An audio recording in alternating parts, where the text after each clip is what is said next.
In many languages of the world, there is a grammatical gender system. That is, the nouns that appear in these languages have a gender, for instance, feminine or masculine. German is one of these languages.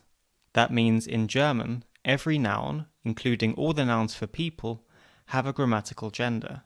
This can make it difficult to speak or to write in a gender-neutral or gender-inclusive way.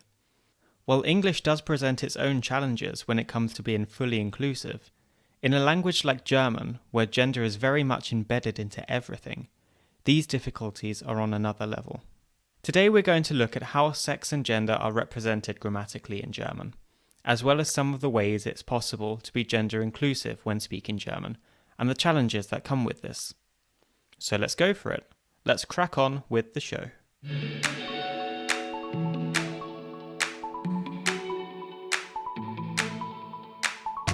This is Yellow of the Egg, the podcast where we show the German language the love it deserves. I'm Luke Green, and this is episode 4, Gender in German.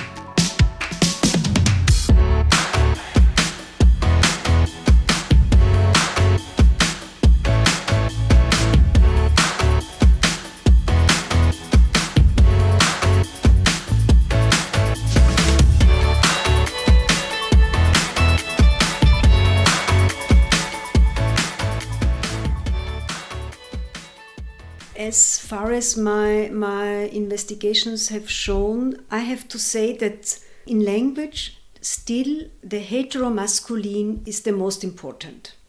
And all the others, they are just footnotes. Okay, the heterosexual woman is there, but it's not at the same level as the heteromasculine. And all the others, they're putting underneath.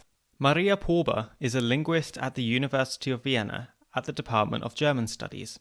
She works in the fields of semantics and gender linguistics in German.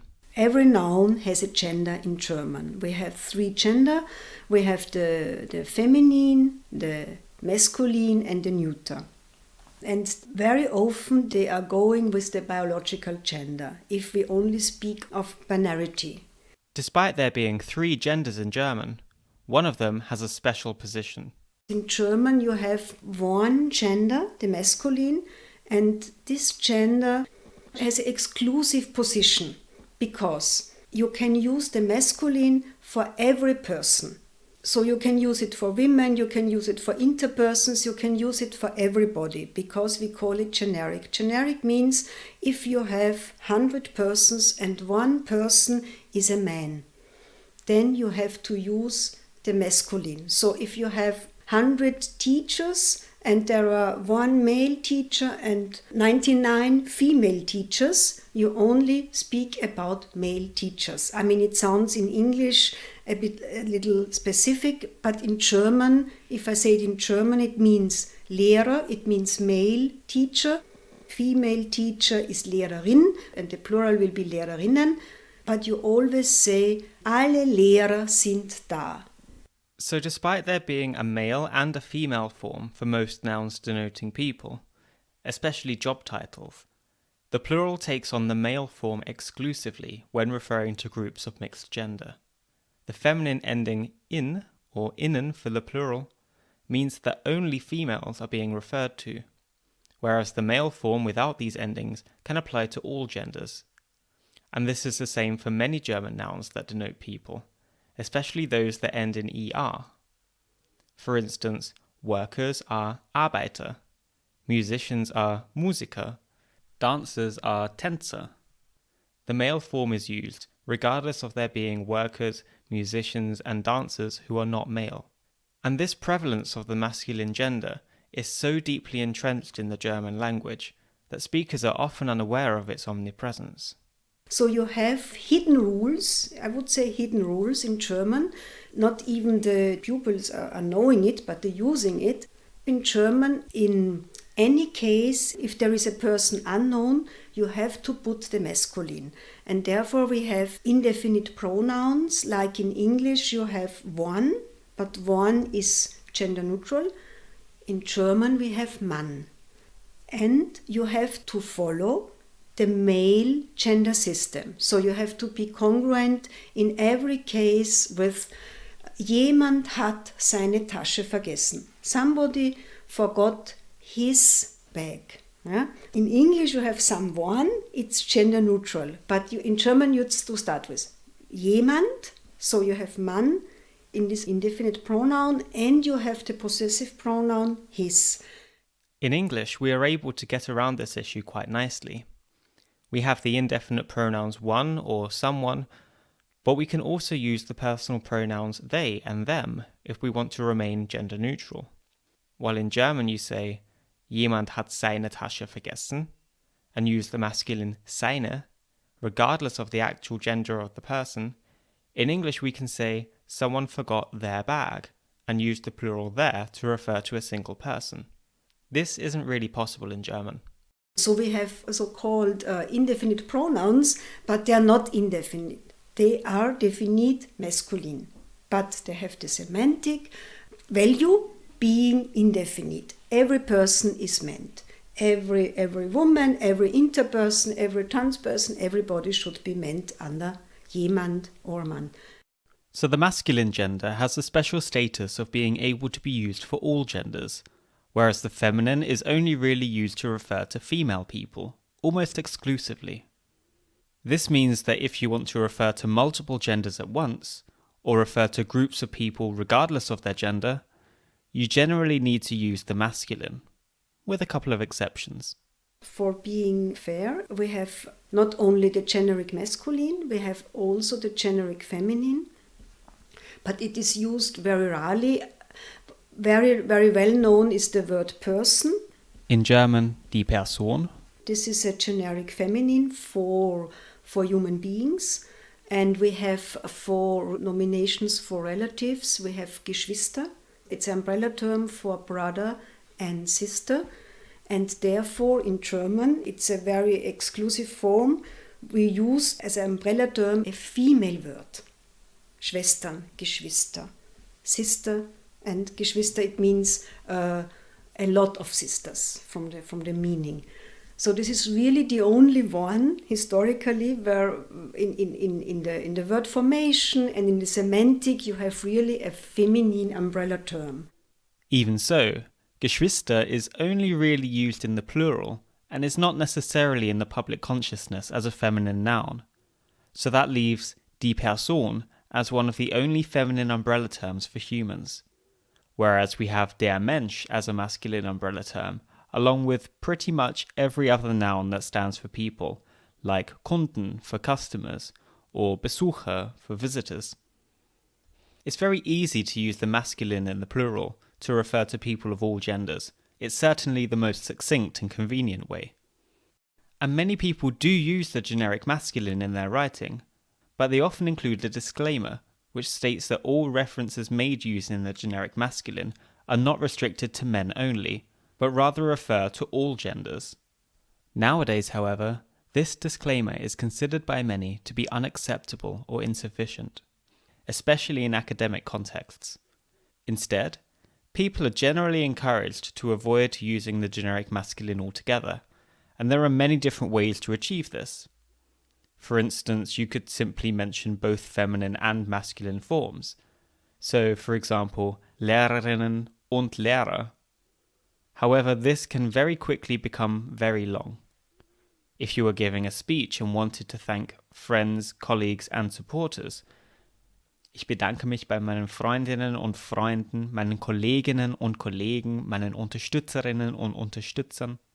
Instead, there are more efficient ways to be more inclusive and not just use the masculine when referring to groups of people. First was the Binnen-I. I will explain it. It's a big letter of the I. It's part of the suffix for making from male nouns female noun, like Lehrer, Lehrerin. And this I is a capital letter. It comes from German-speaking Switzerland. They put it in the WOTS the first time. And then it was spread all over the German-speaking countries. And it was used a very long time. It was used in Austria from Stadt Wien, everywhere. It was really used in schools too, not from the newspapers, but not only in Austria, in other countries too. This is one of the more well-known ways to be gender inclusive. It's nice and compact. You have a single word, and you know that both men and women are being referred to, because the I is a capital letter. However, there is the problem that the only difference between the female form Lehrerinnen and the version with this Binnen-I is that the I in Lehrerinnen is capitalized. In writing, this is no problem, but how do we pronounce a capital letter? Is it even possible at all to distinguish between the feminine plural and the generic plural in spoken German? This is really a problem. In the inclusive form in German, like LehrerInnen, you make this glottis stop. So you say LehrerInnen. But for speaking, it's really a problem to speak this glottis stop, because you are stopped. Like what the terms say, you are stopped. You have to make a pause, yeah, and then you can continue. And if you are trained, you can do it. I mean, you can do it, but you have to memorize it. Yeah, you have to put it somewhere to always think. Okay, I have to make this glottis stop, and it's really it's an exercise. When you're listening to someone speak quickly, it might not always be easy or even possible to hear if someone says Lehrerinnen or LehrerInnen.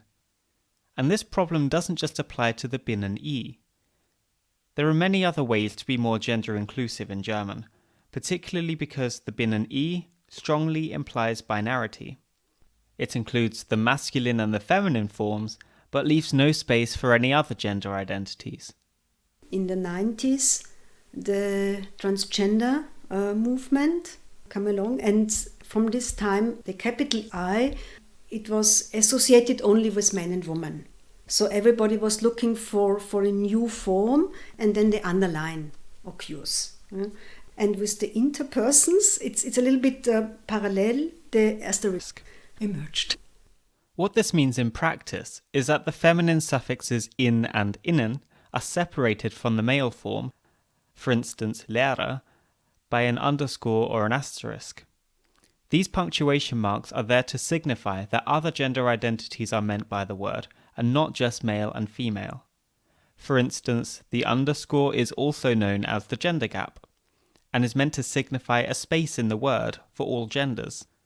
These symbols are therefore intended to be more inclusive than the Binnen-I. They do have their drawbacks too, though. Let's take the gender gap, for instance. You have a space for everyone, for every gender, for every sex identity, gender identity. But gender gap, a gap is a gap. And so the famous linguist Louise Pusch was against the gender gap, because she said it's like nothing. I mean, it's I put it polemically. We have to think about it. I mean, it's good, but so the asterisk is better because you have a sign, you have even a symbol. And a symbol is better than nothing. Yeah? That doesn't mean that all symbols are good options, though. Traditional communities and traditional persons, they use the slash, but the slash was always under critique because it's disturbing. It's cutting the word. It's cutting the word. So it's not really. It wasn't acceptable. The / is also criticised for implying a purely binary system as well. It suggests an either-or relationship between the male and the female forms, and leaves no room for anyone else.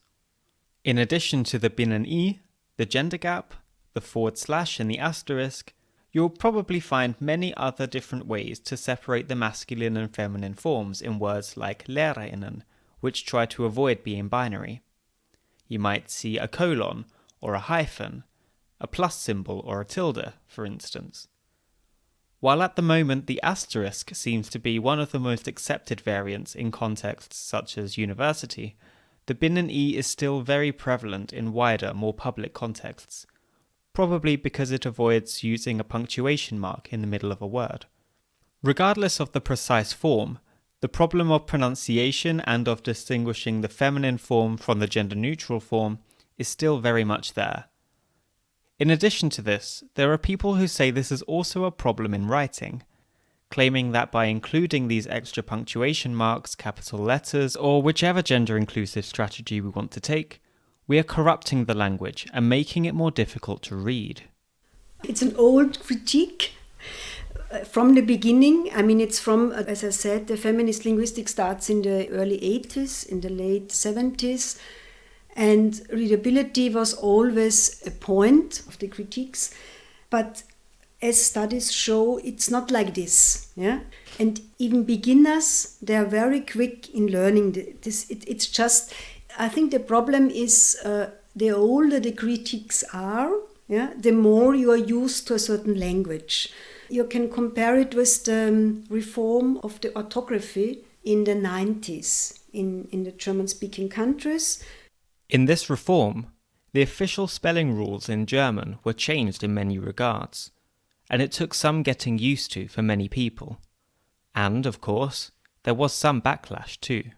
All the literates, all the poets, they were all against the reform. Because, sure, the older one, we are used to this kind of orthography, and it was a real big reform after almost 100 years. And it's a more intelligent rule. Yeah? It's more intelligent than before, and it's clearer and more logic. And it's argued that the same applies to these gender-inclusive ways of using language. There's bound to be resistance, but the younger generations who learn these ways of speaking and writing won't know any different. The difficulty lies in the lack of a general consensus, or in a definitive codification. Because there are so many options of how to represent all genders in German, and because these options are a relatively new development, you can't really turn to the dictionaries for proper guidance yet. Vocabulary, you can't change it really quickly. And the dictionaries, as my researches show, they are very, very slow in changing because they have a certain status. They are conservative in a certain way. Yeah? They are waiting till a certain occurrence of words, and then they put it. But as I showed it in my publication, it's not always like this. It's just because they are not very holistic, and they didn't pay attention for this change in what we understand under the human being. It might be high time that gender-neutral forms are fully and consistently codified. But until that time comes, there are still options available that can be found in the dictionary. And these options are being used more and more as sleek and efficient ways to avoid using the generic masculine. One of these ways is to use the present participle. In English, this is the ing form, for instance, teaching or studying. In German, it's made by adding the letter D to the end of the infinitive, so lehrend or studierend respectively. These words can then be used as adjectives and nouns, so you can refer to teachers and students as die Lehrenden or die Studierenden, which literally means the teaching ones or the studying ones. Because these participles take the same form in the plural, regardless of the grammatical gender, it's turned out to be a great option that has really caught on. It works well. It works really well for students. Everybody is saying Studierendenausweis even for compounds. You have a certain amount of participles you can use, but then you have the semantic problem. And all the critiques of the participle, they are saying, okay, participle one in German means you are doing something. And so Studierende, in the proper sense of the word, grammatically, it means somebody who is studying. And really someone who is studying right now. Die Lehrenden are those who are teaching right now, right at this moment, according to the critics. But these critiques, I think their influence is not that big. Yeah? It's a grammatical thing, right? But the basic is stronger than the critics or the linguists, and this is in language and I think too. Yeah? So it's everybody is using it. Yeah? The problem is for the singular. In the singular, we have to use, it's what we call Differentialgenus. So we have in German, we have words, they are deriving from adjectives, But then we have to use, as a gender language for animates, we have to use der Studierende, the male student, and die Studierende, the female student. I know it sounds funny in English, but in German the article means this. Der means male and die female. But in plural it's wonderful for using it. It's very easy. There are only certain words that lend themselves to this. For starters, the words need to come from verbs. Because we have studieren, it's possible to make the participle studierende. Or the same for school pupils. Because they learn, we can take the verb lernen and make die Lernenden, the learning ones. But what about the word for doctor, Arzt? That doesn't come from a verb, so we can't have die Arztenden. And there isn't really a single verb that describes what a doctor does. Die Praktizierenden, the practicing ones, is really far too vague. And not all verbs that have a participle form are actually accepted by speakers as options to denote people. For instance, for cleaners, you are very unlikely to hear die Putzenden. So it's not a solution that works every time.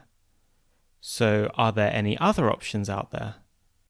Perhaps in this context I should mention Fettberg. Fettberg is an Austrian journalist in the magazine Falter, and he has a certain column, Predigtdienst, and in this column he is using the Y for all genders, and he is using it with the neuter gender. In German we make nouns from the root of a verb, like spielen. En is the suffix, we leave it, and then we take Spiel and we put er normally for male, and additionally in for the female. And he is leaving all this. He just take the root of the verb, like Spiel, and then he puts a Y, and with a neuter gender. So instead of die Lehrer, or die Lehrerinnen, or die Lehrenden, we would have die Lehris, with a Y and an S. Or instead of die Lernenden, we get die Lernis. This is yet to catch on, for a number of reasons. There is a categorical problem or a systematic problem in German, because the neuter gender in German is not for animates. So it's an objectification of persons. If we could solve the problem of the articles, this would be perhaps a good way to use for everybody. However, it's a diminutive. So we always have this association, and it's a very systematic thing in German that we can use the suffix I for little things, and for little children, and for intimate personal names. Every personal name you can use with an I in German. You can make from Josef, Josefi, but you have the diminutive association. This is the problem. Because the Y ending is pronounced in the same way as this diminutive I ending, it's not really suitable for things like job titles. Some argue that it makes them sound too childish. Especially for jobs in fields like law, which carry more social prestige, it's not likely to catch on. For lawyer, you would never really say Anwalti. But you always have this concept of private and not of official language, not for professions or things like this. It's not possible. But who knows in 50 years? There is no perfect solution. And all of these suggestions and possibilities only really concern the nouns themselves, and they are much more elegant and easier to use in the plural. In the singular, in German, you need to choose a gender in order to know which article to use. It needs to be der, die, or das. Der is clearly masculine, and die is clearly feminine. So the gender-neutral option would be das. But as we've already heard, the neuter gender is, on the most part, unacceptable for humans, since it can be perceived to objectify people. Some solutions have been suggested, such as combining der and die, sometimes by fusing the words or by putting an asterisk in between them. This might work in writing, but again, how would we pronounce this? I think you must put something inside. We must think about a certain phoneme. Otherwise it's because it's too much. We have too much glottis stop. I mean, German is not a very, it's a fluent language, but we have short and long vowels, so the staccato is more. If we have always these glottis stops, I think we have to find another solution. Where possible, it's an option to try and avoid using words that surround the nouns that imply gender. This might be articles, although this is a difficult thing to get around. This might also be people's titles, which becomes an issue when addressing people directly, especially if you don't know them well and don't want to make assumptions regarding their gender. It's particularly a problem in the polite form of address, the C form, where you would typically address people with Frau or Herr. For the practice of writing, we found a solution. For instance, at the university, we don't use anymore for business letters, for addresses of business letters, we don't use Frau and Herr in the beginning. Now we use the asterisk and we just use the name. So we have the given name and we have the surname. So for instance, we have sehr geehrt, geehrter, and we make an asterisk between the feminine and the masculine form in the adjective geehrt. Every adjective in German, if you use it with a noun, you have to accord it. And so it's everybody can be included in this system. It's not that good like in English. I was reading that in England, the Mail, the British Mail, they use now MX, or mix, MX for interpersons. So they have 3 possibilities already. In German, we are waiting for this. Once again, English seems to have a bit more of a system in place to be gender neutral when addressing people. The mixed title avoids reference to gender without dropping the title altogether. In German, we need to resort to these other solutions, for example with punctuation like asterisks, in order to stay as neutral and inclusive as possible. Maybe it would just be easier to be more like English and do away with grammatical gender altogether. If we go the way of English, I was thinking about this, going the way of English, then we should lose, like in English, all the feminines. Only perhaps the relative form, the words for the relatives, perhaps, you have it in English too. It's not really a problem because they're lexemes, they're there and it's okay. But it's difficult because the whole gender system, you must lose it. And since grammatical gender is all-pervasive in German, it would essentially be like inventing a whole new language. And if there are critics who say that an asterisk is destroying the language, I'm sure they would have something to say about a complete overhaul of the very fabric of German grammar. Gender is an integral part of German. And of the genders, the masculine forms the foundation for everything. Even among other languages that have a gender system for their nouns, which also favour the masculine gender, German stands out. It doesn't just favour the masculine gender, it's built upon it. In German, the first person you are forming in the word formation is always masculine. In Italian, for instance, you only have the root, and then you put the feminine or the masculine. You have bambino and bambina. Bambin, it's child. Then you have bambina for female child, and you for girl, and you have bambino for a male, baby or child. And so it's not a problem really, I mean, you have in the plural a problem because it's the same thing. In plural, you always use generic. You don't build a feminine over the masculine. This is better. And in German, you always have the masculine first, and all the feminine are just additional. And it's for the word formation for feminines very difficult because you can use it good for word formation because you have already 2 suffixes. And 3 suffixes, it's a phonetic problem normally. If we think of the example of Lehrerin, the feminine ending in is added to the masculine ending in Lehrer. Without the masculine word, there could be no feminine word. And this is the case for the majority of such nouns. Normally a gender system is all three are in the same. In the Roman languages it's really structured. You always have to put, if it's feminine, and okay, if you have the plural, then it's the heteromasculine hegemony. But normally you have this equal system for all genders, for two in the Roman languages. But in German you always have this one who is always the first. And this is for the word formation, and for the job titles it's very obvious too. Is it a problem that the masculine gender is so dominant in German? Why is the generic masculine so problematic that we need to come up with new ways to represent all gender identities? The generic masculine is generic after all. We have a different society.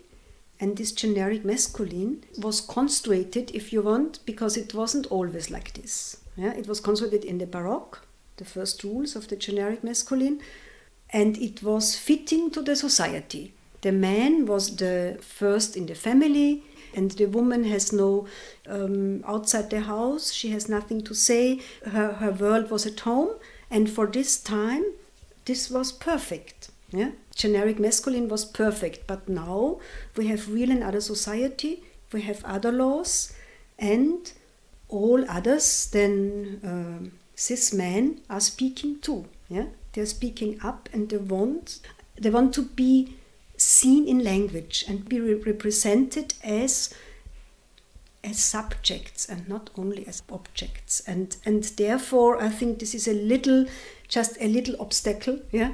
This I have to say, there are a lot of guidelines for how to gender. Altogether, it shouldn't be always heteromasculine.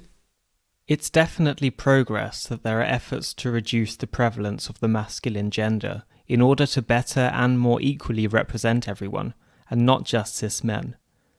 But in the grand scheme of things, these developments are fairly recent, and it will probably take some time before they are fully codified and we have a consistent, uniform and established system in German to be gender inclusive. So when is this likely to happen? I don't know, because you need it needs a certain time. And now we have a backlash against gender. We have really a big activism against gender. We have the masculinist movements. There is a lot against all this, and people are very insecure. If you're reading this kind of critiques, and say, okay,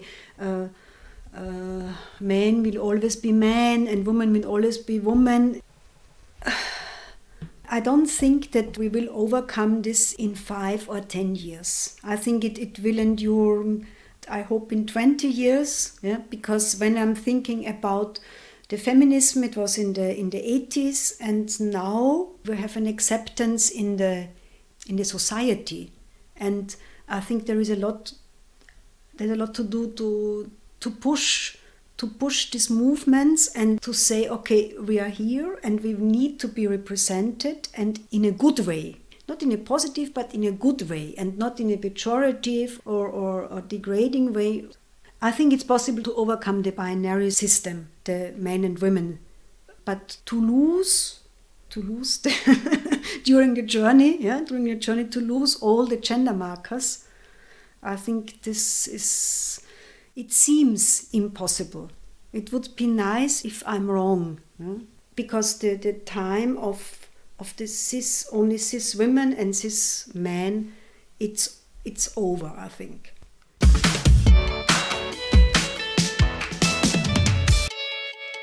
Thank you so much to Maria Pober for joining me for this episode. If you want to find out more about her and her work, check out the Yellow of the Egg website, yellowoftheegg.com, and go to the page for this episode. She also has a book out that's available now. It's called Gender Symmetry, with the subtitle Überlegungen zur geschlechtersymmetrischen Struktur eines Genderwörterbuches im Deutschen. The book is in German, and it's a very interesting read. I'll put the information on the podcast website, along with information about some other publications of hers, as well as her website and email address if you want to get in contact with her. If you like what you've been hearing on this podcast, you can subscribe for free wherever you get yours. You can also support the podcast by leaving a positive review and a 5-star rating, which would help me out so much. You can also get in touch. I'm on Instagram at yotepodcast, that's YOTE podcast, or via email at yellowoftheegg.podcast@gmail.com. So with all that being said, thanks so much for listening, and until next time, macht's es gut, Servus aus Wien.